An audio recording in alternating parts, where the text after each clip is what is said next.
Hey, what's up, guys? Je suis votre animateur, Ray Antonio. Yellow Seat, le podcast le plus diversifié en entrepreneuriat et des affaires ici au Québec. On est bilingue, guys.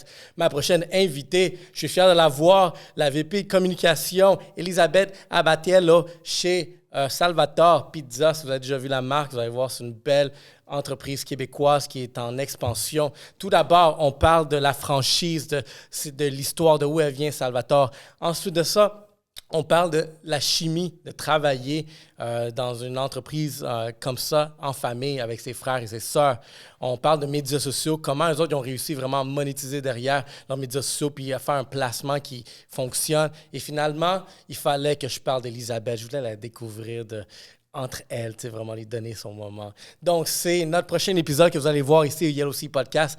Vous allez voir, c'est fou, c'est nice. Et par la suite, guys, vous savez déjà, comme je le mentionne plusieurs fois, mais abonnez-vous, YouTube, TikTok, Instagram, Apple, Spotify. Pourquoi? Tout d'abord, je vous explique. Parce que si on est en train de développer quelque chose de fou, puis c'est grâce à vous. Moi, je ne prends aucun mérite. Moi, je pense que c'est vraiment le fait que vous écoutez, vous posez des questions, vous abonnez, puis vous donnez des commentaires vraiment qui vous permettent de vraiment continuer à grossir. Puis on va avoir des invités encore plus chauds. Donc, grâce à vous, n'oubliez pas de vous abonner. Il y a aussi podcast partout, on est disponible. Encore là, vous êtes en bilingue, en 2 langues, on le fait pour vous. Let's go.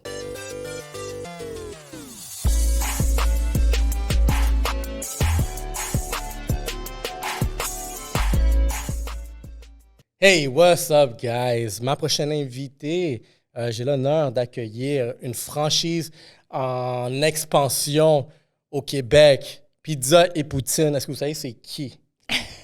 Salvatore Pizzeria. Et j'ai l'honneur d'avoir la VP Communication, copropriétaire, partenaire, elle, puis ses 4 autres frères et sœurs. Elisabeth Abatiello. C'est bien prononcé, oui. J'ai manqué l'accent de tantôt. C'est correct. Je vais faire ça plus doux. C'est parfait. Salut. Allô, ça va bien? Ça va très bien, toi. Je suis content de t'avoir ici. Merci. Je pense que ça faisait 1 mois là, qu'on avait prévu de se rencontrer. Ouais. Fait que j'anticipais. Je suis comme... T'es dans le début du retour de nous qui recommence la saison. Ben, un nouveau décor. Comme t'es peut-être t'es la 3e avec notre décor ici. OK. En tout cas, c'est un beau décor. Merci beaucoup. Avec un bon drink. Ouais. On est bien reçus. Merci beaucoup. Regardez, Rosemont encore là, est au poste. On appelle ça le lubrifiant social. Oh mon Dieu! Ça commence là. Ouais. Mais encore là, merci d'être venu ici au Yellow Sea Podcast. Je pense, as-tu vu à peu près qu'est-ce qu'on fait? Oui, un peu. J'avais regardé un peu. Notre axe. Oui, c'est ça.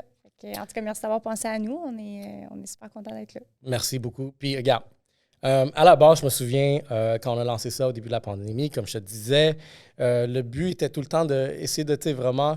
Je me suis dit, comment on peut relancer l'économie? Tu sais, vraiment, les entrepreneurs sont fait beaucoup pénaliser durant le début de la pandémie. Puis, tu sais, je me dis, regarde, comment je pourrais peut-être contribuer, mettre mes 2 sous pour essayer de voir comment on peut relancer, tu sais, vraiment notre réalité d'être entrepreneur, tu sais, vraiment, qu'est-ce qui se passe. J'ai eu des clients qui ont, en esthétique, il a fallu qu'ils ferment durant ce temps-là, tu sais, à peu près quoi, 1 an? Oui, il y a eu vraiment beaucoup de secteurs qui ont été impactés pendant la pandémie. Là. La restauration aussi, ça a été super difficile. Nous, Salvatore, on est quand même chanceux parce que, bon, on est de la nourriture qui se livre bien. Donc, le monde, on pensait à nous. On n'a pas été trop impactés. Puis même, on a été propulsés. Mais c'est sûr qu'on a complètement changé notre modèle d'affaires avec la pandémie. Mais bref, en tant que tel, il y a eu tellement de secteurs d'activité qui ont été impactés par la pandémie. Mais tu vois, exactement. Podcast, moi, je veux mettre de l'avant ces entreprises-là. C'était la raison. Puis t'avoir ici, puis voir vraiment où qu'est-ce que vous êtes en train de bâtir. On peut dire un empire. Oh, mon Dieu. Ben, regarde, moi, ça ressemble à ça, selon moi, de ma perception. C'est comme ça que je clarifie. Ouais. On travaille très fort, on a une bonne équipe avec nous. Fait que, OK. Mais... Ben, tu as mentionné il y a un changement de modèle d'affaires. C'est quoi qui a changé vraiment, qui vous a provoqué peut-être à faire ce changement au début de la pandémie? Oui. Ben, avant la pandémie, nous, on a racheté mes 4 frères et sœurs. Donc, j'ai 3 frères et une sœur. On a racheté l'entreprise familiale de nos parents en 2018. Puis à ce moment-là, on savait qu'on voulait faire une phase d'expansion. On était 5, on se dit, bon, OK, parfait, on rachète l'entreprise, on va assurer la stabilité, mais la croissance aussi de celle-ci. Donc, on commençait à planifier la phase d'expansion. Là, la COVID est arrivée. Fait qu'à ce moment-là, nous, il y avait 13 restaurants. Puis il y avait c'était tous des restaurants avec des salles à manger. Donc, 50 de nos revenus provenaient de la salle à manger et 50 livraison take-out. Donc, du jour au lendemain, quand la COVID est arrivée, je me rappelle, on était les 5 enfants avec nos enfants à nous. On jouait dehors chez mon frère Sébastien, le plus vieux de la famille. Là, nos téléphones se mettent à sonner, puis c'était les gestionnaires en restaurant qui disaient qu'est-ce qu'on va faire. Puis on ne comprenait pas trop. On ouvre la télé, puis on voit que dans 2 jours, les salles à manger vont fermer. Oh. Fait que là, nous, du jour au lendemain, on perdait 50 % de nos revenus. En restauration, les marges de profitabilité sont petites quand tu es dans le double digit, donc 10 % et en bas, c'est vraiment mauvais. Puis à l'inverse, quand tu es plus 10 %, c'est très bon. Fait que là, on s'est dit, OK, on peut pas perdre 50 % de nos ventes, ça n'a pas de bon sens. Puis en plus, il va falloir mettre à pied 50 % des employés, alors que la main-d'œuvre était difficile aussi à ce moment-là, même avant la pandémie. Donc, on est tous rentrés en dedans, on s'est assis autour de la table. Puis on s'est dit, bon, on est chanceux, on a déjà un système de livraison qui est bien en place. C'est 50 % de nos revenus. Donc, on a décidé de couper vraiment nos prix en livraison. Puis finalement, la première semaine, on n'a pas perdu 50 % des ventes. On a eu une baisse de moins 15 %. Ce qui est vraiment pas bon, mais beaucoup moins pire que moins 50 %. C'est ça. Puis la semaine suivante, on est arrivé even. Après ça, plus 15 %, plus 40 %, plus 60 %. Puis pendant 1 an et demi, je pense qu'on a été à plus 65 % de same-store sales, donc les ventes par unité. Ce qui est vraiment excellent. C'est sûr qu'on a rajusté nos prix pour demeurer profitable. Puis là, c'est là qu'on s'est rendu compte qu'on tirait vraiment bien notre épingle du jeu sans avoir les salles à manger. Donc, notre phase d'expansion, nous, on la prévoyait pour septembre 2020. Fait que c'est sûr que les premières semaines de la pandémie, avec les volumes de livraison qui ont explosé, les 5 enfants, on était dans les restos à livrer des pizzas ces heures de rush, puis essayer de désengorger un peu la chaîne. Puis quand on s'est sorti la tête de l'eau, on s'est dit, OK, qu'est-ce qu'on fait avec la phase d'expansion? Ça va bien, puis on a des excellents résultats sans les buffets. À l'été, quand les salles à manger ont réouvert, on a gardé nos augmentations de vente. Fait qu'on s'est dit, OK, c'est beaucoup plus facile d'opérer un restaurant livraison take-out sans la salle à manger. Donc, c'est à ce moment-là qu'on a vraiment pris la décision de changer notre modèle d'affaires et d'ouvrir nos nouveaux restaurants dans la phase d'expansion en livraison take-out uniquement. Wow! Oui, fait que, mais ça a été un gros changement parce qu'on avait déjà, nous, des baux signés pour septembre 2020 avec des locaux. On avait fait les plans pour des salles à manger. Puis avec nos volumes qui ont augmenté de 60 % par unité, on a tout repensé les cuisines pour améliorer les lignes de production, pour vraiment être capable de sortir du haut volume rapidement. Puis ça, c'était en 2020, à quelle période? Parce que c'est ça. Septembre, c'est ça, quand mars est arrivé, nos volumes, ça commence à exploser. Tout ça, on a attendu la période d'été avant vraiment de s'orienter sur le changement de modèle d'affaires parce qu'on voulait voir quand les salles à manger allaient réouvrir, si on allait perdre un volume de livraison. Finalement, nos ventes ont continué d'être super bonnes. Donc, la phase d'expansion a commencé en septembre 2020.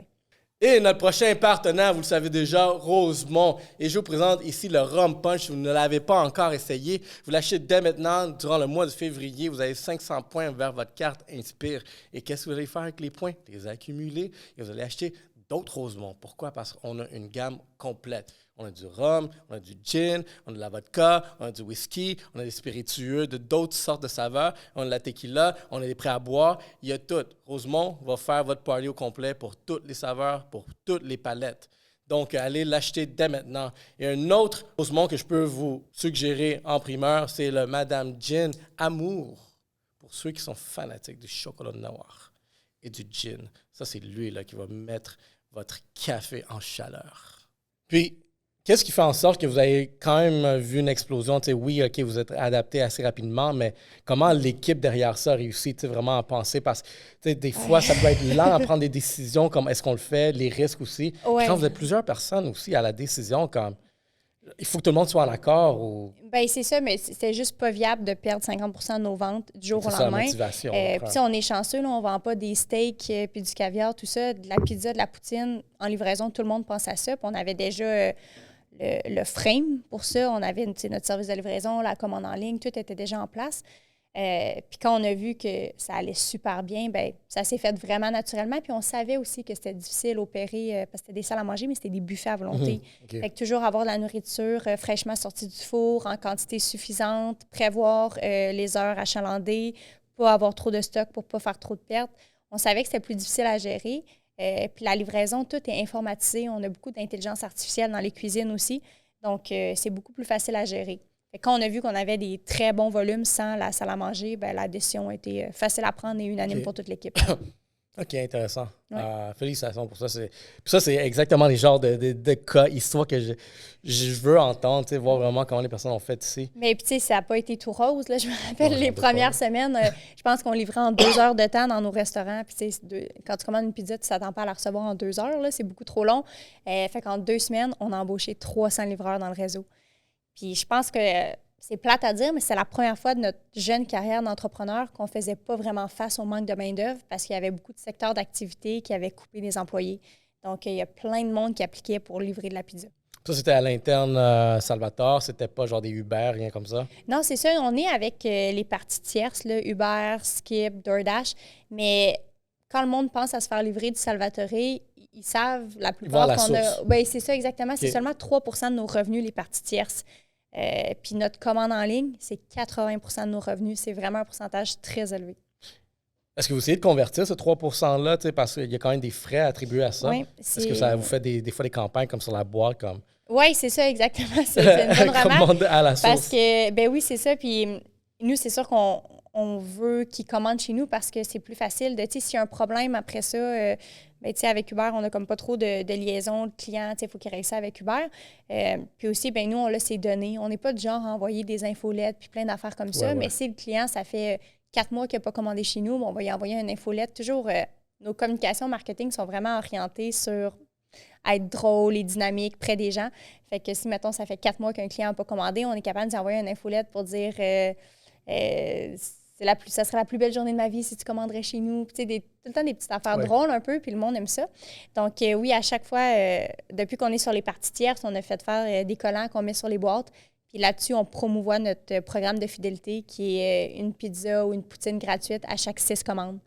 Fait que le client qui a commandé sur Uber, il reçoit ça puis il dit « Ah ouais, ça serait peut-être plus payant pour moi de commander directement sur le site web de Salvatore. » Mais c'est sûr que, comme tu l'as mentionné, il y a des frais associés à ça, mais ça nous apporte aussi une visibilité supplémentaire de personnes qui n'auraient peut-être pas pensé à nous pour commander. C'est ça, fait que c'est une vitrine supplémentaire, c'est comme ça qu'on le voit, mais après ça, c'est sûr qu'on essaie de l'amener chez nous directement. Là. Par la suite, guys, regardez, vous savez déjà, ici, on est des gros fanatiques de iReligion. Checkez la paire. Mon visage vient d'augmenter de valeur. Tout ce que je viens de faire, je viens d'augmenter de valeur. Tout ça avec iReligion. Moi, je vous incite beaucoup à aller prendre un rendez-vous chez iReligion. Vous allez avoir un styliste oculaire qui va s'occuper de vous. Ça va être une expérience unique. Et qu'est-ce que je veux dire par unique, c'est que vous êtes les seuls dans le magasin entourés d'à peu près une centaine de paires. Le styliste va vous proposer des trucs qui vont avec votre tête, mais sinon aussi, vous pouvez vraiment sélectionner qu'est-ce qui vous plaît. Allez essayer, l'expérience est très nice. Et faites-le en couple. C'est quelque chose que j'ai fait dernièrement, puis ça a été une belle expérience. On est chacun sorti avec une paire. Puis pour vous pouvez faire la même chose si vous utilisez le code promo YELLOW. Vous allez recevoir 50 $ de rabais sur votre prochain achat. Donc, vous prenez un rendez-vous. Ensuite de ça, vous allez essayer. Et ensuite de ça, vous achetez. Code promo YELLOW. Ben, regarde, moi, je suis abonné à ton infolette. Fait c'est vrai, vous n'êtes pas agressif. Non, on envoie. C'est vraiment, c'est pas des infolettes régulières, c'est des AMC qu'on appelle, là, des Automated Marketing Campaign, qui surviennent selon le comportement de l'utilisateur. Donc, disons que la première infolette qu'on va envoyer, c'est si la personne devient membre du service VIP. Le service VIP, c'est notre programme de fidélité. C'est une infolette qui est comme... c'est tout le temps un des 5 enfants là, de mes frères ou de ma sœur qui signe le bas. Ça dit « C'est la plus belle journée de ma vie. Ma sœur Katharina est arrivée dans le bureau avec des confettis. » Puis on essaie toujours de faire ça un peu dynamique. Puis on a comme 8 automated campaigns qui sont envoyés selon le comportement. Donc, les clients n'en reçoivent vraiment pas régulièrement. Là. Ça dépend de si ça fait comme... Si à sa 100e commande, il va en recevoir une. Puis c'est souvent attaché aussi avec des codes promo. Puis quand le client commande chez nous, c'est qu'on est capable de savoir exactement c'était quoi le délai de livraison. Si c'est livré en plus qu'1 heure, on y envoie un code promo pour sa prochaine fois. Oui, j'ai vu, il y a beaucoup de promotions associées à vos commandes. Puis je peux faire un parallèle aussi avec, admettons, Benyenko, si vous écoutez. Tu vois, eux autres sont agressifs à chaque semaine. Là. Oui. On commande une fois là, chaque semaine là, quand on achète du poulet. Oui. Oui, mais c'est une autre belle entreprise ici. C'est peut-être différent de nous, le marketing, mais c'est vraiment une belle entreprise familiale. Ils sont en croissance, ça aussi. Oui, vraiment. Leur explosion, on dirait dans mon coin partout, il y en a facilement 3 dans un rayon de je pense qu'ils sont rendus à 70 quelques restaurants. Puis, mais je pense qu'ils ont des bons résultats, là, ça va bien, puis on est content pour eux. Mais tu vois, le système de livraison durant la pandémie, un de nos premiers invités, Justement, c'est un bon ami aussi de longtemps, mais il s'est lancé en restauration avec des partenaires. Puis c'était durant une période où est-ce que tous les restaurants, où tout le monde fermait. Puis eux autres, ils les voyaient comme le contraire. C'est comme on est en train de préparer le lancement d'un nouveau resto sur un restaurant péruvien. C'est vraiment très moderne, là.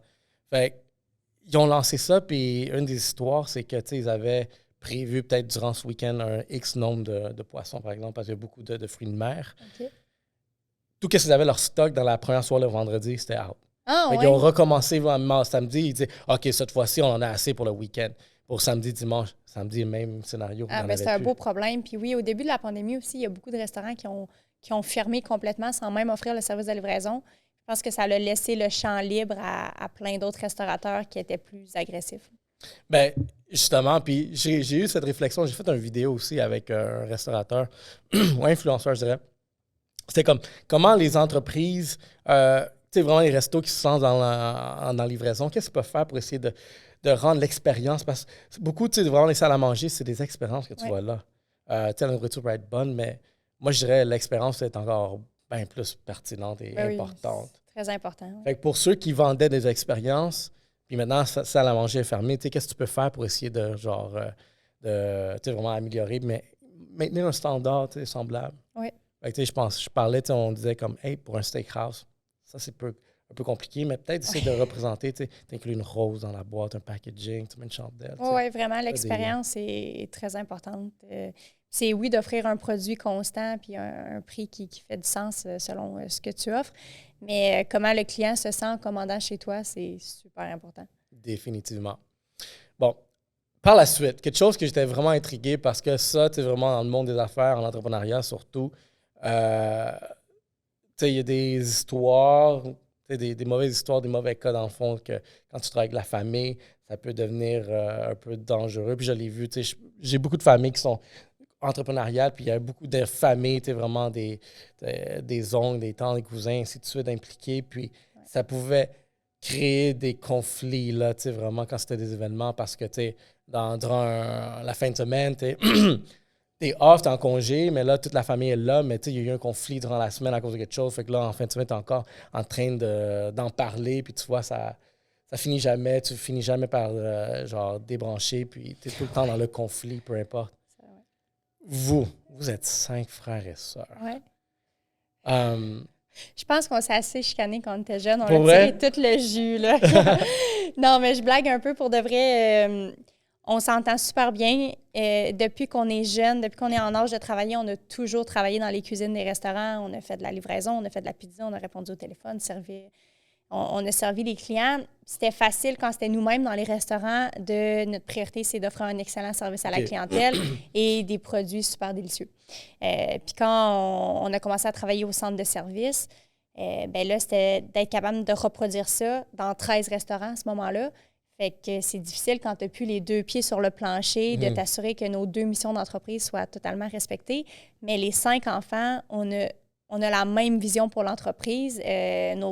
C'est Pizza Salvatore, nous, on est la 3e génération. Fait que nos grands-parents, nos parents ont bâti quelque chose dont on est super fiers. Puis on était vraiment honorés de pouvoir racheter ça. Puis on s'est dit, hey, si eux, ils ont fait ça, nous, on est 5, qu'est-ce qu'on peut faire? Fait que les 5 enfants, 100% de nos énergies sont là-dedans. C'est sûr qu'au début, quand on est arrivé au centre de service, il y avait 5 employés. Donc, c'était pas des départements bien structurés comme c'est en ce moment, puis c'est bien correct, c'était une plus petite entreprise. Mais en grandissant, quand l'entreprise a grandi, il y a des départements qui se sont créés, puis chacun de nous 5 a pris une place selon son talent puis ses intérêts.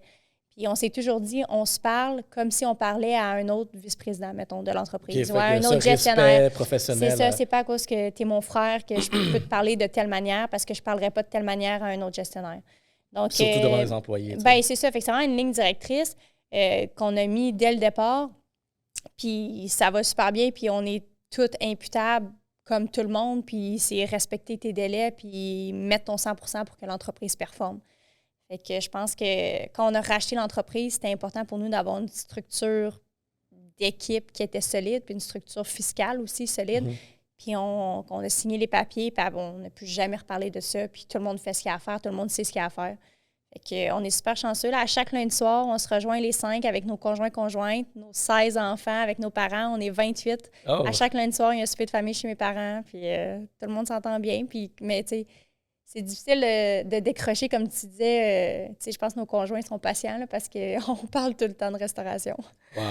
Ensuite de ça, guys, notre prochain partenaire, je suis très fier de l'annoncer, Prestige Barbershop à Terrebonne. Parce que vous voyez, c'est fini, moi, les vieilles chasses. En ce moment, je tombe point à chaque épisode 2023. C'était ça ma résolution. Vous voulez aller au gym? Moi, ma résolution, c'est d'avoir la meilleure chasse partout dans les podcasts. Fait que c'est ça que je fais. Je m'en vais chez les meilleurs Prestige, puis on encourage des personnes qui vous encouragent. Fait que c'est pour ça, allez chez Prestige, j'étais à Terrebonne. Si vous êtes à Mascouche, encore mieux, c'est à côté. Si vous êtes de la Rive-Nord, allez. C'est à peu près à 10 minutes de distance. Je vous assure, allez demander pour Angelo. Sinon, il y a une équipe de barbers qui sont en pointe sur les chasses.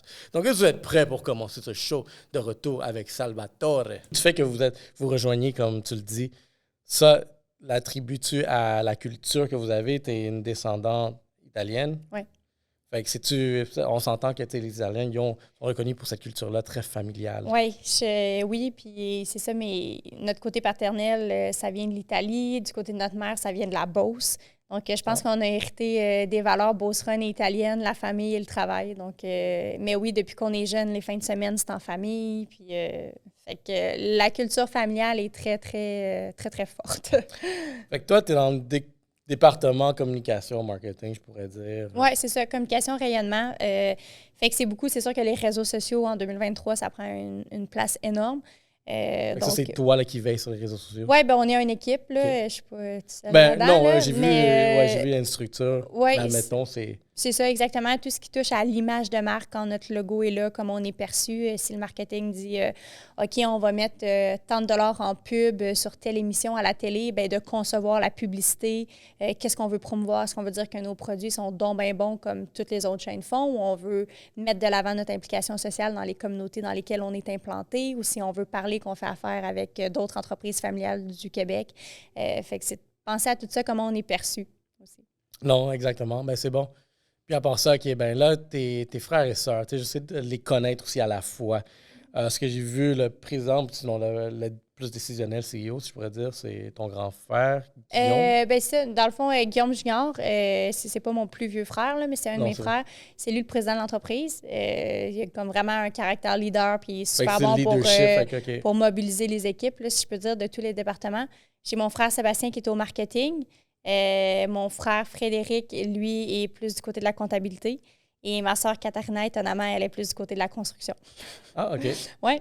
Et puis, tu sais, on est quand même une entreprise familiale. Ça a grandi très rapidement. Fait que ça serait mentir de dire que c'est les postes qu'on a depuis le début. Là. C'est en s'en allant, on bouge un peu selon les besoins de l'entreprise. Mais pour l'instant, c'est pas mal ça. C'est qui s'occupe des ressources humaines, on pourrait dire? C'est-tu toi ou non, c'est vraiment, tu sais, nous, on a différents départements. On a comme 12 départements. Puis le département des ressources humaines, là, c'est quelqu'un, pas de la famille, mais tout comme, ça fait quand même longtemps qu'il est avec nous. Oui, c'est ça. Puis c'est un jeune, je te dirais, la moyenne d'âge au bureau, c'est environ 30 ans. Fait que c'est beaucoup de monde qui ont grandi avec nous. Ah, c'est bon. Fait que vous donnez beaucoup à la communauté. C'est tout du monde de la Beauce? Non, pas nécessairement. Nous, comme ma mère est née en Beauce, mon père a déménagé en Beauce quand il était tout jeune. Donc, les deux ont grandi en Beauce. Mais ils ont eu leur premier enfant, mon frère Sébastien, en Beauce. Et nous, les 4 autres, on est nés à Québec. Donc, quand je dis il y a du monde qui grandissent à l'interne avec nous, c'est du monde qui ont commencé à travailler dans les restaurants quand nous, on était là. Ça fait 15 ans qu'ils sont dans l'équipe, puis on fait de la pizza en masse. Puis quand on a acheté l'entreprise de notre père, ils sont venus au centre de service. Puis il n'avait jamais mis un clou nulle part, mais maintenant, il gère des projets de construction, puis il connaît tout ça. Il a pris ses cours pour ça. Fait qu'on a une couple là-dedans là, qui sont partis des restaurants avec nous, puis maintenant, sont dans l'équipe de gestion. C'est une belle promotion. Oui, puis c'est du monde qui travaille super fort, qui sont super impliqués. Puis je pense qu'on est chanceux parce que notre entourage est super motivé par non seulement notre phase d'expansion, mais aussi toute la gestion des entreprises puis des restaurants, s'assurer que tout fonctionne très bien. Donc, on a vraiment une bonne équipe à nos côtés. Là. Excellent. Félicitations encore une fois pour ce côté-là. Là, puis il y a beaucoup d'expansion. Fait en 2020, OK, dans la pandémie, il y a eu la salle à manger. Là, vous étiez encore dans les 13 restaurants, puis c'est à partir de là que l'expansion, puis parce qu'aujourd'hui, vous êtes à 62? Oui, 63 depuis 63. Hier. Oui, 63. Vous avez juste un cadran au bureau, est-ce que toi? Oui, non, c'est plus une feuille Excel.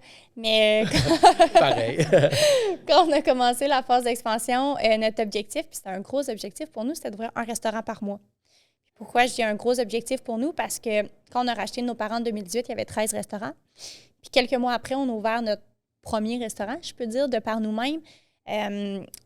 Puis ça, c'est un beau problème, là. Ça a été vraiment une grosse ouverture. Ça a battu des records de vente par semaine. C'était épouvantable. Mais les 5 enfants, on n'était plus au centre de service. On était dans la cuisine en train de faire de la pizza 60 heures par semaine pendant 4 semaines à épauler les gestionnaires. Puis c'est super le fun, mais pour avoir une phase d'expansion, tu ne peux pas faire ça parce que le centre de service arrêtait de rouler. Il n'y avait pas de circulaire qui se prenait. La comptabilité ne se faisait pas à moitié.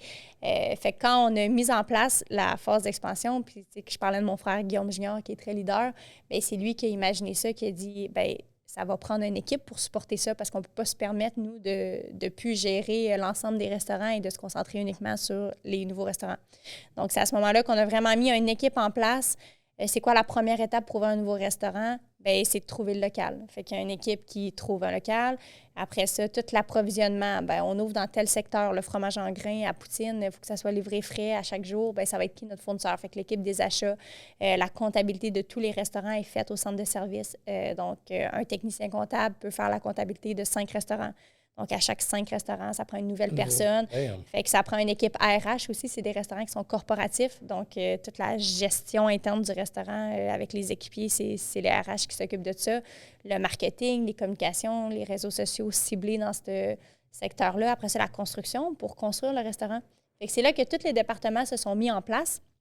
Puis là, on s'est dit, bon, là, toute l'équipe, fait qu'il faut ouvrir, parce que si on n'ouvre pas, ben ça nous coûte des salaires dans le vide. Donc, c'est pour ça qu'on a mis l'équipe en place, puis on s'est dit, OK, on a une structure pour ouvrir un restaurant par mois.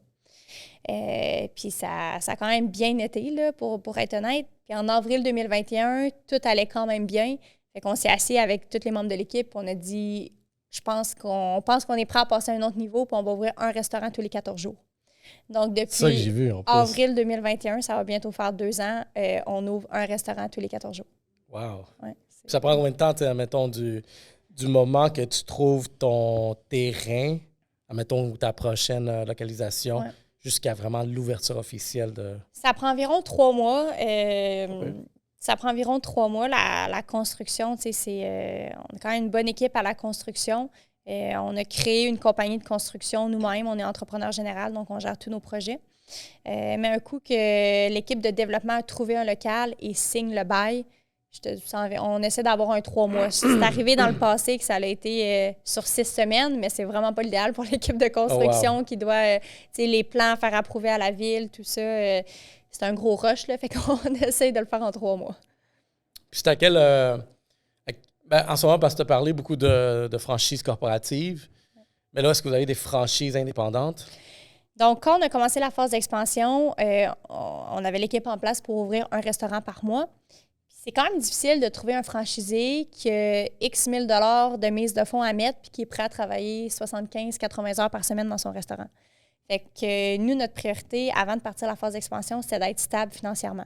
Donc, c'est sûr qu'on avait contracté un prêt pour acheter l'entreprise de nos parents. Notre prêt était sur 5 ans. Finalement, ça a bien été. On l'a remboursé en un peu moins que 2 ans.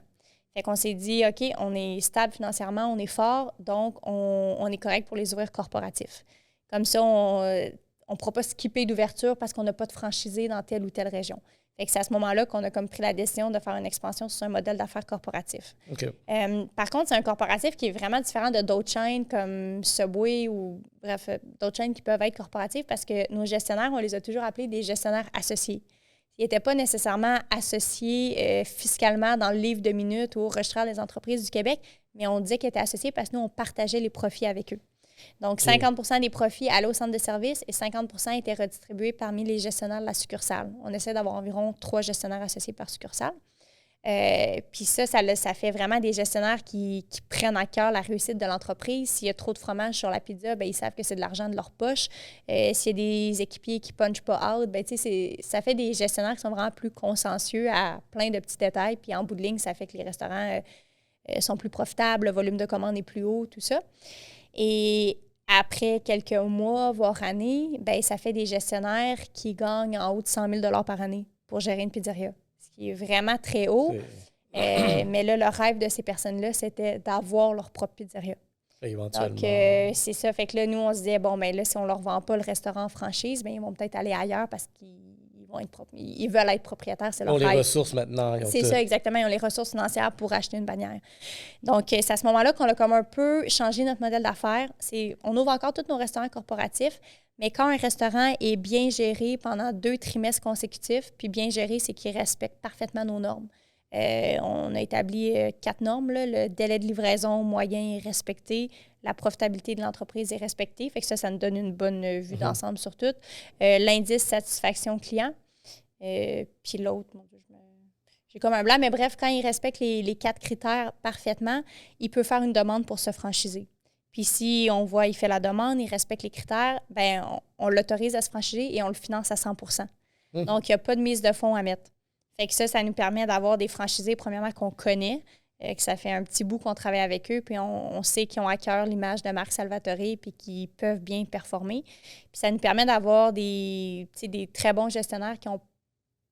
des fois, ils auraient aimé ça avoir leur franchise, mais ils n'ont pas les capacités financières. Ouais. Donc, c'est vraiment quelque chose qu'on voit gagnant-gagnant. Le prix de vente est très transparent. C'est 3,15 fois les profits de l'entreprise. Donc, pour nous, ça nous permet d'avoir des très bons gestionnaires, de faire connaître un programme de franchise comme ça. Puis pour eux, bien, ça leur permet d'acquérir une franchise sans avoir à mettre de mise de fonds. Mettons un franchisé un associé comme ça, en combien de temps, après son financement, vraiment, que lui, il finit par avoir 100 %, vraiment de détenir 100 % de... Bien, c'est vraiment quand ils font la demande. Quand ils font la demande, après ça, nous, le délai de traitement, tout ça, si on voit qu'ils respectent nos normes, c'est environ 2 mois de traitement administratif parce que c'est quand même créer une compagnie pour le franchiser, tous les changements d'adresse, de compte, faire les livres de minutes, tout ça. C'est comme de la paperasse. Puis, c'est ça pour mieux répondre à ta question. La question, c'était plus en termes de financement, vu que vous financez. Fait qu'avec la croissance, c'est vraiment les ventes puis les profits, ainsi de suite. Dans combien de temps après vraiment cette étape-là, le franchisé, il a repayé, admettons, Salvatore? Oui, c'est une bonne question. Nous, c'est sûr que, bon, on le finance, on veut être payé en bout de ligne, mais on ne veut pas non plus l'étouffer ou tout ça. Fait que nous, c'est 6 % des ventes par semaine. Donc, c'est 6 % de ses ventes qui va au centre de service pour payer sa dette. On prévoit que c'est environ 7 ans. 7 ans? Oui. C'est pas pire. Oui. C'est pas pire. Puis... Non, c'est bien. Ben, c'est comme un financement PPE. Là, ça varie souvent entre 7 et 10 ans. OK, puis dans tout ça, il y a quand même ses marges de profit. Fait qu'il repaye, puis il y a quand même du profit. Oui, c'est ça, exactement. Puis dans son salaire à lui, c'est déjà dans le 100 000. Ben non, quand il se franchise, là, ça sort plus ses poches. Non, c'est ça, c'est lui directement. S'il veut se verser un salaire de temps ou s'il veut se verser un salaire de temps, c'est libre à lui. Nous, dans le fond, on prend 6 %. C'est pas des profits, c'est 6 % des ventes. Donc après ça, il gère les liquidités comme il semble. C'est pas mauvais. Oui. Bon, ouais, c'est drôle parce que dans le secteur où est-ce que je suis déménagé, à un moment donné, première des choses, c'est que où est-ce que je suis, à Terrebonne, il n'y avait pas de... Première chose qu'on remarque, il n'y a pas de Domino's. OK. Puis, on s'est dit, moi, je me fais c'est pas mauvais, genre, un Domino's. Mais pas longtemps après, peut-être 1 an après, c'est là que, boum, il y a eu un Domino's qui a ouvert. Okay. Le Salvatore a ouvert. Oui. C'est là que je l'ai vu le premier, puis je suis comme... Okay. Je pense que je vous avais vu, non, je vous avais vu même dans les nouvelles avant, puis après, j'ai vu le... Okay. Sauf que je suis comme, oh, nice, parce que sur les images, parce que c'est surtout beaucoup de l'image, là, que ça... C'est une décision très rapide. Je suis comme, oh, ça a l'air bon, cette pizza-là, elle a l'air plus de fromage. Tu vois, le fromage étire, la sauce a l'air bonne, les pepperoni ont l'air bon, fait que je commande. Fait que, je trouve que ça, c'est un réflexe qu'on a. Fait que quand je les ai vus, je suis comme, oh, finalement, je vais pouvoir essayer. Oh, merci de commander chez nous. Ça fait plaisir. OK, intéressant. Est-ce que vous voyez, tu sais, vraiment, juste pour revenir dernièrement, peut-être dans le programme de franchisé, on dirait que je trouve que c'est quelque chose d'intéressant. Là, vous êtes, ce que j'ai vu, vous êtes dans 3 provinces, Brunswick, Ontario. Donc, nous, dans le fond, c'est ça, on vient de Québec. On a ouvert un premier restaurant en dehors de la province, c'était au Nouveau-Brunswick, à Quispamsis, qui était un petit village 100% anglophone. Donc, pour nous, c'était un beau défi, mais ça a bien été. C'est ça, on a 3 au Nouveau-Brunswick, 1 en Nouvelle-Écosse. Puis on a plusieurs d'autres qui s'en viennent. Là, notre expansion au Québec, ça s'en vient pas mal. Le Québec, ça s'en vient pas mal saturé. Donc, on se concentre vers les maritimes. Puis, on a aussi l'Ontario, là, dans 3 semaines, je crois. Le premier va ouvrir. Le maritime versus, on dirait, Ontario, c'est une décision à cause de que peut-être la population là ressemble beaucoup à celle du Québec, à cause de culturellement. Oui, bien, les maritimes, c'est ça, c'est vraiment un beau marché pour nous. C'est beaucoup de villages un peu plus petits. Fait que pour nous, ça, on a tendance à très bien performer. Puis c'est sûr que notre expansion, on veut la faire par rayonnement. Tu sais, là, on est au Québec, on n'ira pas en ouvrir un à Edmonton parce que tout est plus complexe. Loin, La supervision, les achats, tout Vous avez le pas autant de marketing. contrôle dessus, Non, c'est ça. Ben, fait que notre expansion, on l'a fait vraiment par rayonnement. Donc, le Québec a été saturé. On a débordé dans les maritimes, puis on déborde dans l'Ontario. Mais on essaie vraiment de concentrer notre expansion, les restaurants près les uns des autres. OK. Fait en Ontario, ça, c'est vraiment la prochaine étape. Oui, bien là, c'est ça. Dans 3 semaines, on va ouvrir notre premier. On a déjà 4 autres baux signés en Ontario. Donc, la machine est en marche. Puis, tu as mentionné qu'à Montréal, il y en a seulement 2. Ouais. C'est-tu parce qu'il y a trop de pizzerias que vous n'en avez pas autant? C'est-tu à cause de... Oui, c'est une bonne question. On ouvre un restaurant chaque 2 semaines depuis bientôt 2 ans. Fait que c'est ça, des locaux, on en cherche. À Montréal, il y aurait de la place pour environ... Il n'y a pas de place. Il y a environ 25... nos compétiteurs sont là, puis ils ont une belle présence, tout ça. Mais dans tous les marchés dans lesquels on va, on a toujours des compétiteurs locaux, régionaux et nationaux. Puis on est vraiment du genre à ne pas se concentrer sur la compétition. À chaque fois qu'on arrive dans un marché, les journalistes me contactent, puis vous savez, ici, la compétition est féroce. Puis je suis comme, ben c'est bon, nous, on va y aller, on va faire nos affaires, puis on va mettre nos énergies sur ce qu'on peut contrôler, c'est-à-dire la perception du client. Fait qu'on va s'occuper de faire rentrer le client chez nous puis de le fidéliser. Fait qu'on ne se concentre pas trop sur les compétiteurs. Notre focus est uniquement sur les clients. Quand on a ouvert à Montréal le premier restaurant, puis pour nous, l'expansion est déjà bien engagée puis ça va bien, mais notre objectif, ce ne sera jamais d'avoir X nombre de restaurants. Ça va être que chacun des restaurants soit financièrement en santé, puis ça passe par des hauts volumes de commandes. Donc, Montréal, on s'était fait dire par beaucoup d'amis restaurateurs de grandes chaînes, de chaînes du Québec, vous allez voir, Montréal, c'est différent, c'est un marché différent. Fait qu'on ne s'est pas précipité sur l'île à signer 15 baux en même temps, puis voici, dans la prochaine année, on ouvre tout Montréal. Fait qu'on a vraiment fait attention, on a ouvert notre premier restaurant à Dollars des Ormeaux, dans l'ouest de Montréal, qui est un marché très anglophone. Ouais. Donc, on a tout adapté nos choses. Puis d'habitude, quand on ouvre un restaurant, on est quand même chanceux parce que l'image de marque est quand même forte. Donc, on ne fait pas trop de publicité, puis c'est des grosses ouvertures. Donc, on a fait un peu la même chose à Dollars des Ormeaux. Puis là, quand on ouvre, ben là, il n'y avait comme pas grand-chose qui se passait. Fait que là, on s'est dit, OK, ouais, non, c'est différent à Montréal. Là, on ouvre la pub, tout ça. Puis c'est vraiment pas les mêmes volumes de vente qu'on a sur la Rive-Sud ou Rive-Nord de Montréal, tout juste à côté. Donc, c'est ça, on s'est dit, on n'a pas vraiment crack de code. Comment on fait pour bien rejoindre nos clients? Tu sais, c'est pas des restaurants... Le restaurant n'est pas déficitaire, mais on se dit, pourquoi ouvrir là si dans tel autre marché, on bat des scores tout le temps? Fait qu'on a ouvert un deuxième à Saint-Léonard aussi. Mais ça, je pense qu'on n'a pas tout à fait compris le marché de Montréal, mais on ne jette pas l'éponge. Là, on est vraiment inspiré par le phénomène Starbucks en Asie, qui, eux, pendant 3 ans, ils ont eu des années de misère en Asie, puis ils voulaient vraiment percer ce marché-là parce qu'ils se disaient c'est tellement gros, il y a tellement de place pour faire des restaurants. Puis dans les 5 dernières années, ils ouvrent 3 restaurants par semaine en Asie, des Starbucks. Puis le CEO, c'est ça qu'il disait, il disait on a crack de code à m'amener, ça s'est mis à marcher, puis là, on explose. Mais nous, à Montréal, on n'a pas crack de code, fait qu'on se concentre vraiment dans les régions où est-ce qu'on sait qu'on performe bien. Est-ce que vous avez peut-être des indices, des pistes de qu'est-ce que ça serait, genre la sauce pour Montréal? La sauce, bon jeu de mots. Pas d'intérêt. On s'est fait dire par nos amis restaurateurs, on va là pour la notoriété, puis tu sais, c'est des belles chaînes là, que j'ai en tête qui nous ont dit ça. Puis là, on est comme... C'est comme, on y croit parce qu'on le vit en ce moment, mais on se dit, crime, les autres sont là aussi. Fait que pourquoi, nous, ça performe pas aussi bien qu'on voudrait? Fait que on a fait de la télé pour la première fois depuis qu'on a racheté de nos parents. En septembre 2022, on a commencé la télé. Puis on s'est dit, ça va être un bon coup de notoriété. Puis on l'a vu dans les ventes aussi sur l'île de Montréal, ça a monté. Puis ça monte tout le temps. Ça progresse tout le temps. C'est juste que c'est pas parti fort comme ça part fort dans les autres marchés. Je comprends. Intéressant. J'ai peut-être une solution. Ah oui? Tu m'en parleras. On est preneurs. Parfait. Non. Ça pourrait être intéressant, Laval. Laval, on en a un déjà. Dans quel coin que c'est Mon Dieu. ça? Laval, ici, il n'y a pas goûté encore. Oui, c'est gros, Laval. Ben, il y aurait de la place pour 3. Si tu me disais le nom du quartier? Auteuil. Rose, quelque chose? Sainte-Rose. Oui, Sainte-Rose. Oui. OK, c'est ça. Ouais, j'aurais pensé... Ouais. Mais il marche bien, Laval. Laval, on dirait que tout peut marcher. Oui. Parce que ça a comme sa propre mentalité culture.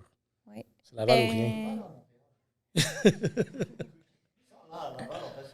Ouais, ben c'est ça. Parce que Laval, c'est tellement devenu un espace maintenant où est-ce que... Mais c'est gros, Laval. Je suis pas obligé d'aller à Montréal pour... Oui, il y a tout. il y a tout. Oui. Il y a même la place Belle, regarde. On va aller checker des spots, sinon un show, un spectacle. Maintenant, Laval, ça va bien. Puis c'est ça, on regarde pour en ouvrir 2 autres à Laval. Ouais. C'est un bon marché. Côté. Ça, vous êtes à Terrebonne. Oui. Terrebonne, Mascouche, Saint-Eustache. Il y en a à Mascouche? Oui. OK. Je l'ai pas vu encore. Intéressant. Mais c'est bon, on s'en reparlera. Ça pourrait être intéressant. Quelque chose d'autre que j'ai vu, puis c'est vos médias sociaux. Vous gérez quand même, c'est le fun. Merci, c'est gentil. Je pense que le monde vous suit déjà, même à cause de votre brand, que c'est même plus que la pizza. Mais tu vois, il y a une personnalité dans vos médias sociaux. Je suis tellement contente que tu me dises ça. Là. C'est vraiment quelque chose qu'on essaye de faire. Parce que mes frères, ma soeur, puis moi, on pense vraiment. En tout cas, nous, on est attirés par ça de. C'est pas juste un produit, mais c'est qui derrière. Fait que c'est quelque chose qu'on essaie de promouvoir, de comme on est qui, puis on est une famille d'ici. Puis d'avoir comme une personnalité d'entreprise, si je peux dire. Définitivement. Ben vous, si on voit vraiment. Moi, je suis un gars de marketing, fait que je suis toujours en train de les classifier, positionner, autant vraiment nous, notre studio. Fait que là, je positionne vraiment en termes de marque, de pizzeria. Vous avez votre. Parce que vous êtes comme, moi, de mon point de vue, vous êtes comme ce genre de... Vous avez une marque qui pourrait sortir du Québec, qui est très genre facile à... Ouais. Aux États-Unis, par exemple, on dirait que peut-être des petits marchés clés, il pourrait avoir quelque chose aux États-Unis parce que le nom, il est facile à mémoriser. Aussi que tu es Salvatore, tu vois que c'est un nom aussi italien, américain qui pourrait passer. Il pourrait avoir quelque chose. On est déjà sorti du Québec dans les Maritimes, dans l'Ontario aussi. Puis les États-Unis, c'est un marché qui nous intéresse grandement. Mais la marque de commerce n'est pas disponible. Il y a déjà une chaîne de restaurants, Salvatore's Pizza. Donc, on ne pourrait pas être présent aux États-Unis avec le même nom qu'on a présentement. Donc, on s'est dit, le Canada, c'est grand. On attaquera Non, mais à cause du Salvatore, on peut pas... Salvatore tout seul? Non, ça marche pas. C'est ça. La marque de commerce Salvatore's Pizza est enregistrée. Donc, vu qu'il y a Salvatore's dedans... S-Pizza. On peut pas. Mais on a sorti plein d'idées, tout ça. Mais aussi les lois, la législation, les franchise agreements, tout ça, c'est vraiment différent. Donc, on s'est dit, là, on attaque l'Ontario. Il y a de la place en masse. Donc, on se concentre plus sur le Canada. Tant mieux. Regarde, c'est un immense marché ici. Oui, mais les États-Unis, tu sais, comme le Vermont, le Maine, c'est ça les espaces clés que je vois. Parce que déjà là, vraiment pour les touristes qui viennent ici plus régulièrement, à un moment donné, tu vois comme « Oh, I like that pizza ». Oui, puis tu sais, même sur nos réseaux sociaux, comme... je sais pas si c'est un peu ça que tu as dit, mais on en a qui écrivent « Ah, à quand une pizzeria à tel village? » Puis donc, dans le fond, ces personnes-là nous suivent, puis on n'a même pas d'emplacement dans leur localité. Fait que c'est le fun. Ben, encore là, j'avais mentionné comment les images des les pizzas que vous avez, je trouve ça, c'est... Moi, je suis un fan de pizza. Ma femme me dirait que c'est comme... Je peux en avoir. Ça, c'est mon cheat food. OK. Ouais. Je mange bien régulièrement, mais pour la pizza, j'ai oublié ça. Tu viendras travailler au bureau, je pense qu'on en mange 12 fois par semaine, 3 fois par jour. C'est soit des tests, on prend des photos de produits, ou on essaye une nouvelle technique. Fait qu'il y a tout le temps de la pizza dans nos bureaux. Vous avez un département de recherche et développement? Oui, ben c'est un beau mot, là. Nous, c'est achat et après. Vous avez un département R&D. Oui, c'est ça. C'est les achats approvisionnement. Fait que non seulement ils se font proposer des produits, mais aussi sont tout le temps à la recherche des nouvelles tendances, tout ça. Puis tout le monde dans l'équipe a un peu son input, que ce soit une technicienne comptable qui dit « Hey, j'ai vu telle pizza sur Instagram, ça avait l'air bon. » Il m'a montré aux achats. Les achats, « Oui, c'est vrai. » Fait qu'on achète le stock que ça prend, puis on teste ça. Fait que on est super open, puis on est une équipe bien le fun. Tu vois, moi, il y a une marque, je pense que c'est une marque des États-Unis, Burrito... J'ai oublié comment. Mais regarde, leur compte Instagram, il est juste fou parce qu'on dirait qu'ils postent sans arrêt. Puis la pizza, elle ressemble un peu à la vôtre. C'est pour ça que quand moi, je les ai vus, eux autres, puis je les vois, puis je bave là, juste à regarder ça. Je suis comme j'en veux, mais on dirait qu'il n'y en a pas ici. Puis vous, la vôtre, on dirait que ça a été celle-là qui ressemblait le plus, qui m'a poussé à attirer à l'essayer. Je suis comme, OK, peut-être qu'ils ont vraiment la même cette perception de ce que je pense à être. Mais c'est pour ça que je trouve que les médias sociaux, regarde, vous les utilisez super bien. Il y a une personnalité derrière ça. C'est le fun, votre compte TikTok, regarde. C'est lui qui domine la course. Quoi? Parmi nos réseaux sociaux? TikTok, ça fait pas tellement... Ça doit faire 1 an qu'on l'utilise. Puis on a en haut de 100 000 abonnés. Puis par mois, on a... Au total, sur toutes nos plateformes sociales, c'est 12 millions de visionnements qu'on a par mois. Okay. Donc, c'est quand même très élevé. Puis TikTok, c'est sûr, ça propulse des vidéos. C'est très fréquent qu'on a des 1 à 8 millions de vues par vidéo sur TikTok.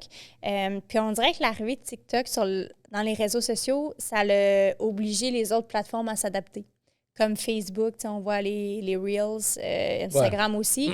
Puis aussi, en tout cas, moi, de ce que je remarque, TikTok, quand il pousse une vidéo, c'est poussé très large. Là. Même si j'ai 2 millions de vues, mais que 70% de mon auditoire est en France, ben, c'est bon pour la notoriété, mais ça ne m'amène pas plus de clients en succursale. Versus Facebook, depuis l'arrivée de TikTok, nous, qu'est-ce qu'on a remarqué dans l'équipe? C'est que Facebook propulse les vidéos très, très fort pour venir compétitionner TikTok et les propulse beaucoup plus localement. Donc, si j'ai un 2 millions de vues sur Facebook, puis je regarde les statistiques, ben, il y a 80% de ça qui est au Québec. Effectivement. Puis ça, j'ai remarqué ça. Fait que nous, c'est quelque chose qu'on remarque. Puis, tu sais, au début, avant, il y a environ 6 mois, c'était TikTok qui propulsait nos stats. Mais de plus en plus, Facebook propulse aussi beaucoup nos stats. Donc, c'est ça. Mais tu sais, c'est ça présentement. Mais les réseaux sociaux, ça change tellement tout le temps. Fait que c'est d'essayer de comprendre ce qui se passe. Puis... Non, définitivement. Ouais. Est-ce que vous recevez beaucoup, comme... ça, c'est quelque chose que je suis en train de pratiquer aussi avec des clients du UGC, du User Generated Content. Puis dans le domaine de la pizza, je peux imaginer que c'est quelque chose aussi qui doit, dans votre cas, comme, mettons la boîte, déjà le packaging, puis avoir la pizza. Oui. Est-ce que vous en recevez beaucoup? C'est le fun de parler avec toi parce que tu es vraiment axé là-dessus, puis c'est comme des affaires. Ouais, c'est vraiment différent. Oui, c'est super bon. Oui, c'est des choses. Puis tu sais, là, tu as parlé des boîtes à pizza. Ben, tu sais, quand on a racheté de nos parents, le slogan, c'était moins cher et fier de l'être. Fait que ça ciblait vraiment une clientèle. Ça ciblait une clientèle, c'est ça, là, qui ne voulait pas payer cher. Puis c'est ça. Puis honnêtement, on a racheté l'entreprise, puis elle était en bonne santé financière. Puis ils ont fait du bon travail. Mais nous, mes frères, ma soeur et moi, on était tous âgés de 20 à 30 ans quand on a racheté. Puis on s'est dit, crime, c'est pas nous, ça. Puis comment on veut être perçu? Vers quoi on s'enligne? C'est quoi notre image de marque qu'on veut développer? Puis ça a comme été un... Tu sais, même c'est mon frère Sébastien au marketing, moi aux communications, c'est nous deux que ça touche le plus puis qui sont le plus attardés à ça. Mais c'est quand même notre image de marque qui va nous suivre longtemps. Donc, on était vraiment les 5 autour de la table puis comment on veut être perçu. Puis c'est à ce moment-là qu'on s'est dit, mais tu sais, on est quand même des bons vivants, on est le fun, bon, ce que je pense, là. Puis on est dynamique, fait qu'on s'est dit, OK, on va vraiment miser sur une image de marque qui nous ressemble, être dynamique, près des gens. On sait beaucoup plus les jeunes qu'avant. Tout ça pour dire qu'à ce moment-là, on a pris la décision dans nos boîtes à pizza. Tu sais, si tu commandes du poulet, là, peu importe la chaîne que tu vas commander, il y a beaucoup d'écriture dans les boîtes. Mais dans la pizza, il n'y en a pas. Puis c'est sûr, ça prend des encres spéciales, des encres alimentaires, c'est des coûts supplémentaires. Mais on s'est dit, OK, on va mettre un peu comme des blagues ou, tu sais, maintenant, on met des memes. On essaie de vraiment dynamique. Puis ça apporte beaucoup de clients qui postent sur les réseaux sociaux leur nourriture avec la blague, puis des ha-ha-ha ou peu importe. Puis ils nous identifient, puis on peut partager ça sur nos réseaux sociaux. Puis... Tantôt, tu parlais des images qui ont l'air vraiment bonnes, tout ça, puis c'est ça qu'on essaie de promouvoir. Mais aussi des images vraiment réelles, tout ça, c'est vendeur, puis voici ce que tu reçois quand tu commandes. Donc, oui, avec... en essayant d'être drôle ou tout ça, tantôt, je parlais des infolettes, tu sais, que le monde, il trouve ça dynamique. Mais l'humour, c'est un des axes qui fonctionne bien, tu sais, en marketing, tu veux l'utiliser, là. Ouais. C'est intéressant, ça, parce que ça, c'est... J'ai commencé beaucoup à en pousser auprès de mes clients parce que du UGC, par exemple, ça coûte rien. Non, c'est ça, exactement. C'est du témoignage, genre 100%. Ouais.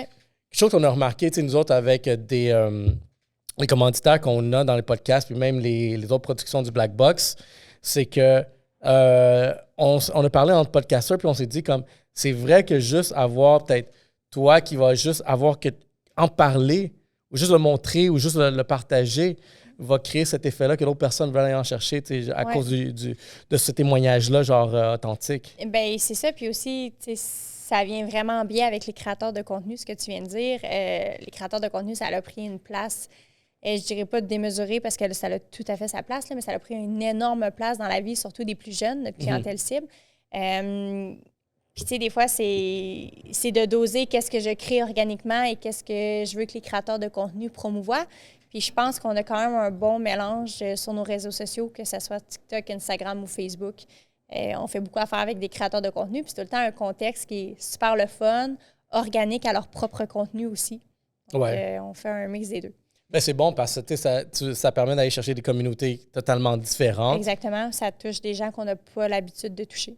Puis, tu sais, non, exactement, c'est ça que je remarque de votre gestion de médias sociaux, comment vous le faites.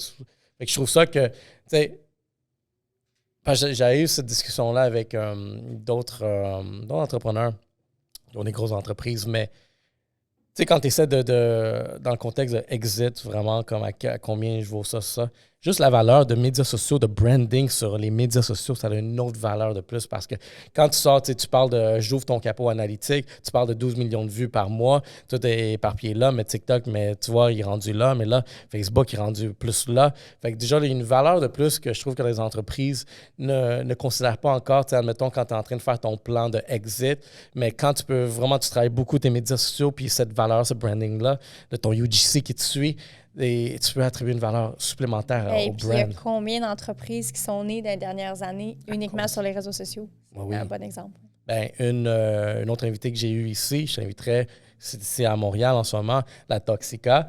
Elle nous parlait de son histoire aussi quand elle est mexicaine, fait qu'elle avait des tacos, mais elle voulait vraiment des tacos birria, vraiment avec la sauce que tu dippes. OK. Puis elle trouvait qu'ici, il n'y avait pas de cette option-là. Non, fait qu'elle, c'est une pure mexicaine, elle dit je vais le faire. Elle en faisait à la maison. Fait que dans les médias sociaux du monde, hey, j'en veux. Fait qu'elle commence à en faire pour du monde. Fait que ça a commencé à spread. Puis là, j'avance un peu dans le temps au présent. Elle a ouvert genre 2 restos tacos dans la communauté. Puis vraiment, c'est plein. On est allé, il y en a un qui est Saint-Hubert, Jean Talon. Charlotte à la Toxica. Le resto, il est plein à craquer. Puis tu vois. Elle est partie sur les réseaux sociaux. C'est les réseaux sociaux qui l'ont boosté. Il y a eu un artiste connu, vraiment ici de Montréal, qui a vu ça. Je suis comme, hey, j'en veux. Fait qu'elle lui en a fait. Il l'a publié, puis elle dit, du jour au lendemain, son téléphone, son Snapchat, il a genre explosé. Ouais, fait qu'elle a été comme forcée à ouvrir vraiment une succursale à Laval, une autre ici à Montréal. Puis là, je vois, j'y parle des fois, puis tu vois qu'elle est en train de mijoter d'autres trucs. Ah, mais c'est super. C'est fou. Ouais, le pouvoir la force des réseaux sociaux. Exactement. Ça, puis exactement à qui les personnes que tu travailles. Fait que je trouve ça le fun. Puis chapeau à ça encore là, Salvatore. Merci. Vous avez un beau travail d'équipe. Puis là, finalement, peut-être on pourrait toucher un peu d'Elisabeth. Qui tu es? Oh. Tu es née dans une entreprise de famille. Oui. Fait que tu connais genre la pizza depuis que tu es née. Oui. À quel âge t'avais ta première pizza? Oh mon Dieu. Je sais pas, mais je peux dire que mes filles en ont mangé avant d'avoir des dents. Boum, intégrant le biberon là, dans le blender. Din. Non, coupé tout petit, là, la DME. C'est parfait. Yeah, la pizza sauve des vies. Fait que toi, t'as connu ça dès le début, genre jeune âge, genre t'es imprégné.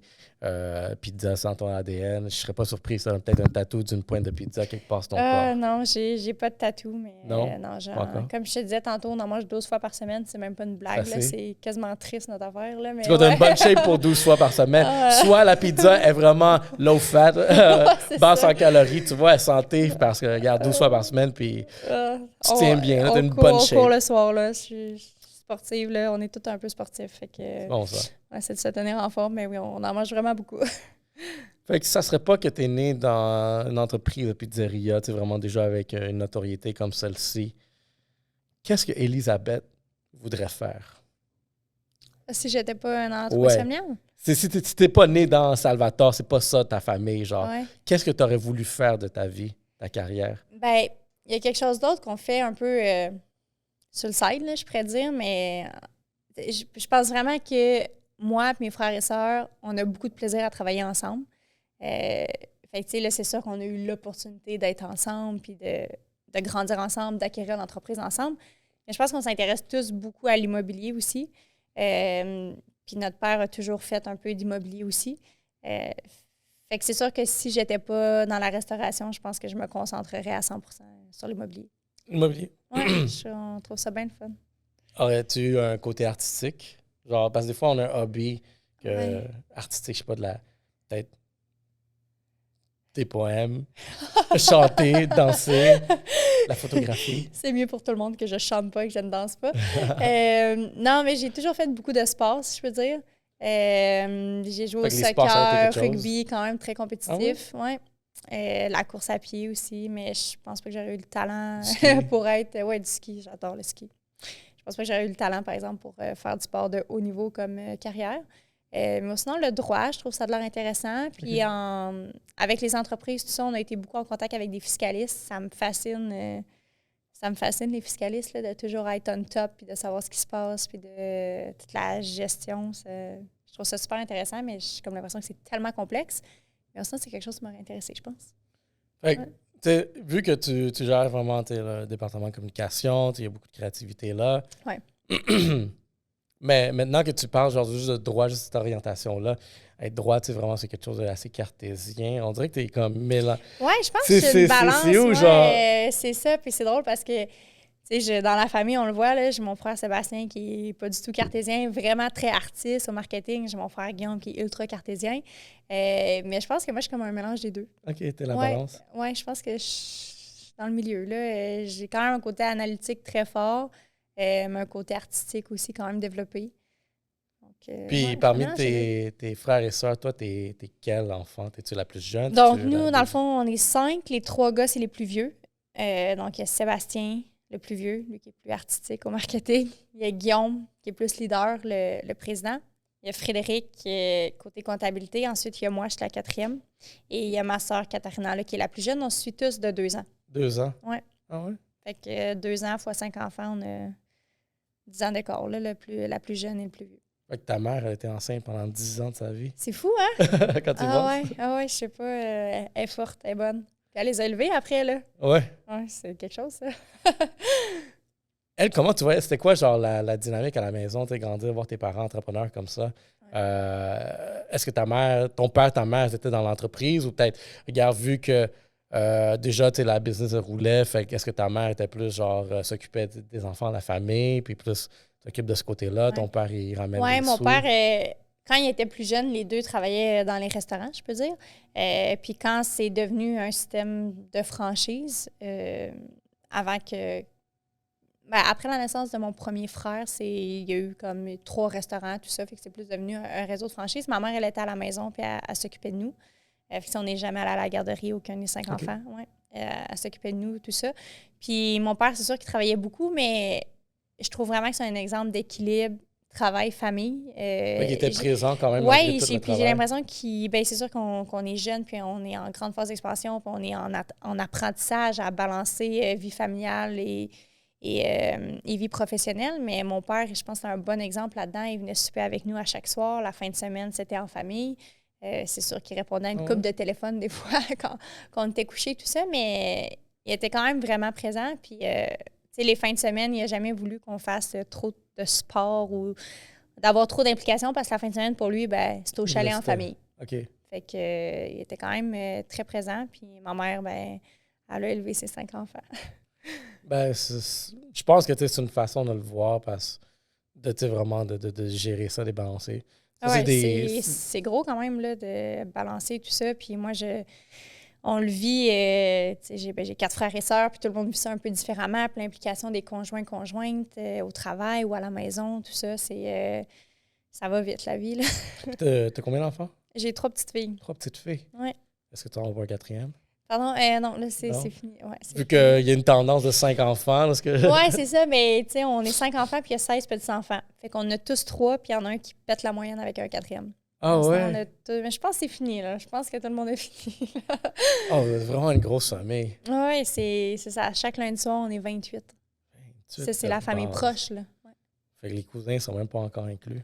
Ben non, c'est ça. Ben oui. Ouais. Moi, nous, on a beaucoup de cousins. J'en ai environ 25. Puis on quasiment tous des enfants, là. Ma grand-mère est arrière-grand-mère, je pense, 45 fois, là. Ah, je peux imaginer Noël, ça doit être... Ah, c'est des beaux parties. On est vraiment chanceux. On s'entend tous bien. Puis les enfants, ils vont réaliser qu'ils sont chanceux de grandir avec autant de cousins proches d'eux. C'est vraiment le fun. C'est le fun, ça, parce que regarde, moi aussi, j'ai grandi... On est une grosse famille aussi, nous, notre côté latino ici. Oui, sûrement, oui. Ben, pas autant vraiment direct. OK. Direct, peut-être une douzaine. Mais maintenant. la famille, c'est important aussi dans les valeurs. Mais tu vois, c'est ça l'affaire. C'est pour ça aussi quelque chose qui m'a attiré de votre histoire, c'est que vous êtes une famille. Puis moi, genre, quand j'étais jeune, c'est vraiment nos parties de Noël, on était quoi? Peut-être 6, 7 cousins, peut-être 8. C'était le fun. Ah oui, oui. C'est le fun de genre pouvoir jouer avec tellement d'enfants qui te connaissent par cœur. Oui. Puis c'est une valeur qui est restée vraiment dans moi. Là, comme. Puis je me dis, tu sais quoi, je veux pouvoir qu'on aille ça plus tard. Avec la famille, c'est super important. Mais quand je vois, tu es vraiment une grosse famille, tu sais, je pense, grand-papa Salvatore, c'est quoi son nom? C'est Salvatore? Oui, son prénom, c'est Salvatore Abatiello. Il est décédé en 2005. Mais ma grand-mère, là, sa conjointe est toujours vivante. Puis je pense qu'elle est contente de voir ça, là, où est-ce que c'est rendu. Ça doit être nice. Malgré tout, c'est comme le grand-papa, il n'a pas vu vraiment l'expansion, les petits-enfants, genre prendre la relève. Là. Non, il n'a pas vu les petits-enfants, mais il a vu ses propres enfants à lui virer ça en réseau de franchise, puis prendre le restaurant familial à Saint-Georges-de-Beauce, puis en faire un réseau quand même de 13 restaurants. Puis tu vois, ça, c'est une des ambitions que je vois. Moi, je suis comme... Parce que lui, étant le première génération, je me considère première génération, puis comme l'ambition que je vois, c'est comment je pourrais éventuellement bâtir... être le grand-père puis dire comme « Oh, wow, check, t'as les petits-enfants qui... » Puis c'est le fun parce que, tu sais, quand nous, on est venus pour acheter de notre père, tu sais, ça faisait déjà 3 ans qu'on avait intégré le centre de service. Puis il y a une multinationale qui est arrivée puis qui voulait acheter le réseau Salvatore pour le tourner, cet épisode. Il voulait tourner le Salvatore en épisode puis comme plus s'implanter dans la grande région de Québec. C'est mon père, il a écouté tout ça, c'est sûr, lui, il s'en allait sur sa retraite, puis il avait comme une assurance avec Pizza, de comment ça allait fonctionner et tout ça, puis nous, c'était comme, on est là. Puis mon père a quand même pris la décision de vendre à ses 5 enfants. Fait que c'est comme une opportunité qu'il nous a donnée, puis nous aussi, on a été approchés par, depuis l'expansion, tout ça, je pense qu'on devient intéressant pour des gros joueurs. On a été approchés, puis on veut vraiment offrir la même opportunité à la 4e génération qui suit. Fait que, en tout cas, moi, je vous souhaite que Salvatore s'en aille encore. Genre que ça... Parce que je pense que quand j'ai commencé à voir ça, je suis comme, oh, check, un concurrent québécois, canadien à un Domino's, par exemple. Parce que je pense qu'il y a une certaine qualité qui se ressemble vraiment aussi. Peut-être pas qualité vraiment, mais juste genre le concept est similaire, je peux dire, mais on travaille super fort. C'est la famille, mais aussi toute l'équipe à nos côtés qui est super motivée et qui travaille super fort avec nous. OK. Elisabeth, c'est très le fun. J'ai quelques questions de plus pour wrap up ça. Là, c'est des questions que je me préparais. Je suis comme, OK, je vais tester Elisabeth. Selon toi, quel est meilleur? Domino's ou Pizza Hut? Mais je vais te dire, on joue à ça. Je regarde pas trop mes compétiteurs. Je me concentre sur ce que moi, je peux avoir offrir. Essayé quand même. Ben oui, c'est sûr que je connais. En termes de qualité. Pardon? En termes de qualité, qu'est-ce que tu penses? Je pense Pizza Hut. Moi, personnellement, je trouve que Domino's, c'est plus gras, beaucoup plus américain, j'ai l'impression. Malgré que les deux, c'est des chaînes américaines. Mais j'aime un peu mieux le produit de Pizza Hut. Mais la dernière fois que je l'ai mangé, c'est quand ils ont essayé de nous acheter en 2018. Donc, je pourrais être ça. Je suis comme, non, c'est la mienne meilleure. Ouais. Mais non, mais c'est des bons produits aussi. Puis, tu sais, je pense que nous, on a vraiment une fierté dès qu'on peut faire affaire avec des fournisseurs locaux, des entreprises familiales. Je pense à nos frites qui proviennent d'une ferme familiale du centre du Québec. Notre fromage en grains, c'est tout le temps local dans les localités dans lesquelles on est. Toutes nos sauces, c'est fait par une entreprise familiale près de Québec, à Saint-Augustin. Fait que, tu sais, je pense que, en tout cas, tous les produits sont bons. On essaie de vraiment focusser à travailler avec d'autres entreprises ici. Puis à chaque fois qu'on fait des tests, le principal critère, c'est le goût. Puis ensuite de ça, ceux qui se sont démarqués de par le goût, là, on va aux soumissions voir c'est quoi les prix. Mais notre critère numéro 1, c'est tout le temps le goût. Le goût, bien, définitivement. J'avais une autre question que j'allais te poser dans la même orientation. À part la pizza, c'est quoi vraiment y a-tu genre un autre genre type de nourriture de mets que t'adores? Ah, moi, je suis pas difficile. J'aime tout. C'est sûr que j'essaie d'encourager nos amis entrepreneurs en restauration quand je le peux. Mais c'est ça. Donc, que ce soit le poulet, les sushis, Poulet Rouge, je trouve vraiment que c'est une belle entreprise en expansion aussi du Québec. Poulet Rouge, ça là, ah oui, ça vient de Montréal, je pense. Il y en a ici? OK, ouais. oui. Ils sont en expansion aussi. Je trouve qu'ils ont un super bon branding. Fait que j'aime ça les encourager. Okay. Béni. En tout cas, on a plusieurs entreprises comme ça, mais j'aime un peu de tout, là. Le steak? Ah oui, j'adore. Ah ouais, moi, c'est la viande rouge. Ouais. OK, ouais. La viande rouge, là, si je vais au restaurant, c'est sûr que je prends un steak. OK. Avec une salade. Medium? Medium. Medium, c'est bon, ça passe. C'est pas du monde qui achète qui prennent des cuits, là, bien cuits, je crois. Ouais. Quand j'étais enceinte, je prenais ça. Ah ouais? C'est ça le craving? Ouais. Ben non, c'est à cause qu'ils disent que la viande moins cuite, c'est peut-être pas ben, bon. J'avoue, ouais. En tout cas. Mais non, c'est médium, ouais. Tartare, j'aime bien ça aussi. Ah, de bœuf? Ouais, de bœuf. Ouais. Mais les deux, j'aime tout. Les deux? Ouais. OK. T'aimes les dumplings? Oui, les dumplings, assurément. J'ai un craving de dumplings. OK, dernière question. OK. T'aimes-tu les huîtres? Je pensais que tu allais me demander les ananas sur la pizza. C'est tellement sketch. Ben, j'avoue, bon point. Les huîtres, ben, j'en mange. C'est correct. Là. Je ne commanderais pas ça, moi, au restaurant, mais si quelqu'un m'attend en commande, je vais peut-être en prendre une, mais ouais, c'est ça. Les ananas, effectivement, les ananas. Sur la pizza, nous, on dit « love is love ». Faites ce que vous voulez. I love it. Ah, moi, j'en commande. Moi, j'en commande tout le temps. Ah ouais? Ah ouais, là. Mais ma pizza préférée, c'est la spéciale Salvatore. Ça, c'est la viande? Ouais, c'est comme une garnie, mais avec oignons, bacon et tomates. Puis c'est une recette que notre grand-père avait créée dans le temps. Ça fait très longtemps. Mon père l'a peaufiné un petit peu, puis nous, on continue de la servir. Puis c'est une de nos plus populaires. Ouais. Bacon, oignon, tomate. Ouais. C'est vraiment bon. Moi, je suis la personne la plus plate quand même. Les gars, j'adore la pizza, mais je suis vraiment plate. Pas de la garnie ou de la fromage. Non, moi, c'est pepperoni, puis c'est tout. Ah, ça, je trouve ça triste, le monde qui prenne ça. On a tellement de bonnes sortes. Ben, mais ça dépend. Faut que tu prennes la croûte farcie, au moins. Avec la sauce marinara pour tremper. Je vais l'essayer. Je n'ai pas essayé encore. Parfait. Mais je suis plate. Je suis très traditionnel. Je sais pas que je suis traditionnel, je suis très nurse, comme je fais juste des choses simples et directes. Pizza pepperoni, une pointe. J'adore ça. C'est correct. Mais aussi quelque chose où j'ai remarqué aussi dans vos titres, je sais pas si c'est du SEO, du marketing, mais il y a beaucoup genre Salvatore, pizza et poutine. Poutine, genre il a l'air à coller, vous le collez partout. Mais poutine, il y a des poutines dans 35% de nos commandes. C'est vraiment un très fort pourcentage pour une pizzeria, là. Oui, puis ils sont vraiment bonnes. Quand on a racheté l'entreprise, on a vraiment peaufiné les poutines. Avant, on n'avait même pas de friteuse dans les restos. On a des friteuses. Puis les sauces aussi, on a comme différentes sortes de sauces. La sauce suprême qui est comme barbecue légèrement sucrée, très populaire, les poutines avec la sauce suprême. Mais on a 8 sortes de poutines. Elles sont vraiment bonnes pour eux.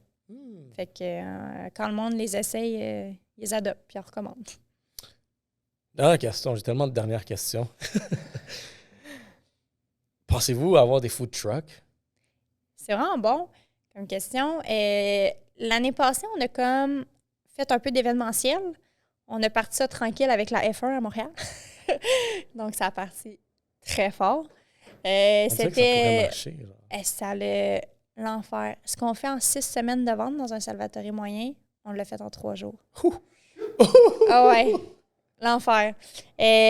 Puis c'est ça, fait qu'on a comme mis, on s'est dit... puis on avait beaucoup de demandes pour être présent dans des festivals, tout ça. Puis des fois, c'est avec des tentes, puis ils fournissent du stock ou non.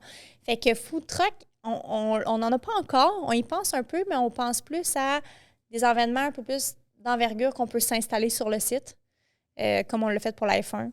Fait qu'on regarde différents festivals au Québec, dans les maritimes aussi. Mais c'est vraiment bon d'avoir comme ta marque dans un lieu qui est festif, que le monde a du plaisir.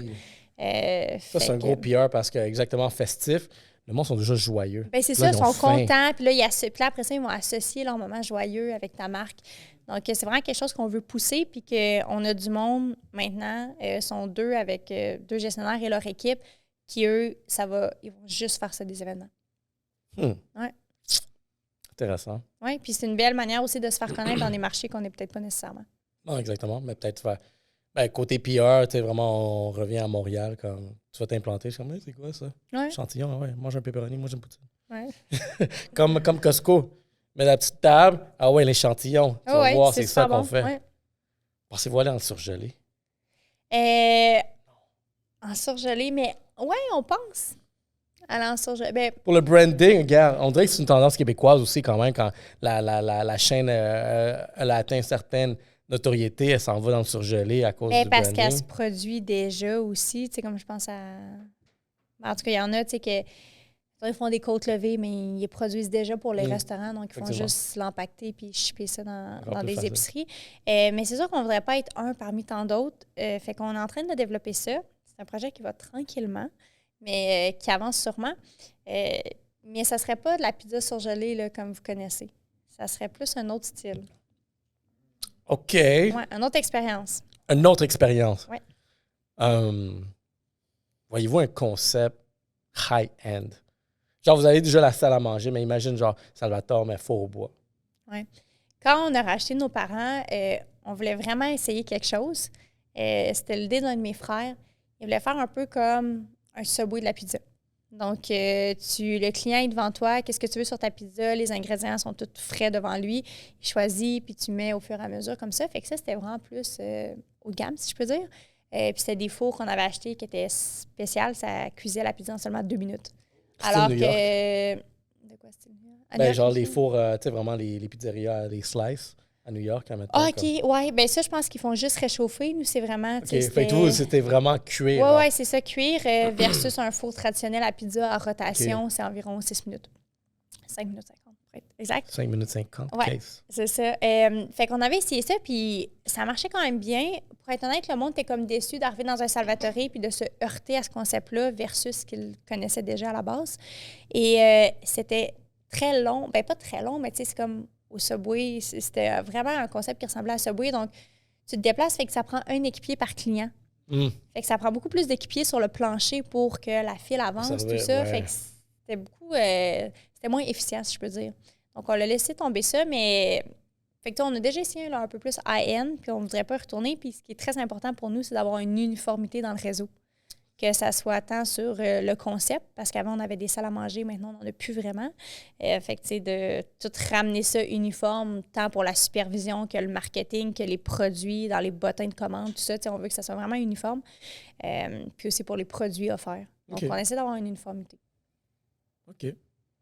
Je pense que c'est tout pour mes dernières questions. C'était une couple de dernières questions, mais c'est correct, c'était le fun. C'est le fun. Ouais. Elisabeth, ça fut un plaisir de t'avoir. J'en ai appris, j'ai découvert finalement vraiment comment vous avez fait ça. C'est pas le fun, super bien articulé qui vous êtes, puis je vois la passion dans toi. Ouais, mais merci de nous avoir reçus, de m'avoir reçu. C'est super apprécié. Ça fait plaisir. Il y a aussi Podcast, guys. Yellow Sea Podcast.